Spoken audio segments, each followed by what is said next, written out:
सुप्रभात बच्चों।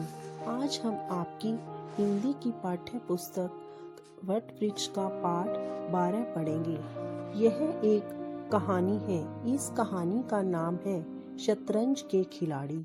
इस कहानी में बताया गया है कि हमें अच्छे काम को पूरा करने के लिए करुणा और अनुशासन का प्रयोग करना चाहिए।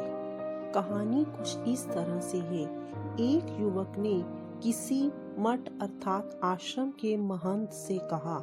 महंत मठ के प्रधान या मुखिया को कहते हैं कि मैं साधु बनना चाहता हूँ, लेकिन परेशानी यह है कि मुझे सिर्फ शतरंज का खेल खेलना आता है, लेकिन शतरंज से तो मुक्ति नहीं मिलती और सभी प्रकार के मनोरंजन के साधन हैं, वे सब पाप हैं।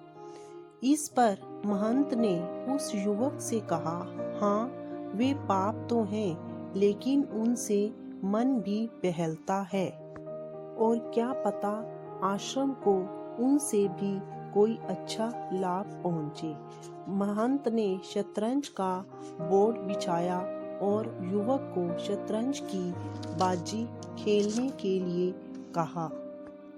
खेल शुरू करने से पहले महंत ने उस युवक से कहा, देखो हम शतरंज की एक बाजी खेलेंगे और अगर मैं हार गया तो मैं इस मठ को हमेशा के लिए छोड़ दूंगा और तुम मेरा स्थान ले लोगे। युवक ने देखा कि महंत वास्तव में शांत था, तो युवक के लिए अब यह बाजी जिंदगी और मौत का सवाल बन गई थी, क्योंकि वह मठ में ही रहना चाहता था। इसलिए उसे डर था कि कहीं वह हार न जाए। युवक को डर के कारण पसीना आ रहा था। महंत ने खराब शुरुआत की।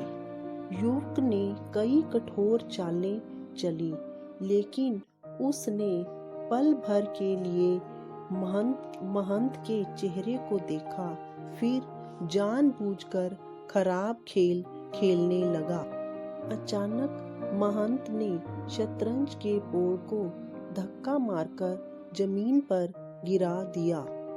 महंत ने कहा, तुम्हें जितना सिखाया गया था तुम उससे कहीं ज्यादा जानते हो। तुमने अपना पूरा ध्यान जीतने पर लगाया और तुम अपनी झूठी जिद के लिए लड़ सकते हो। तुम्हारे अंदर करुणा जाग उठी और तुमने अच्छे काम के लिए अपनी बाजी को त्याग करने का निश्चय कर लिया।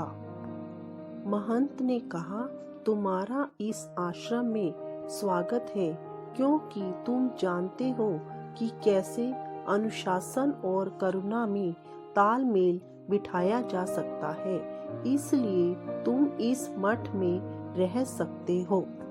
इस पाठ से हमें आत्मविश्वास व ईमानदारी से काम करने की प्रेरणा मिलती है। धन्यवाद।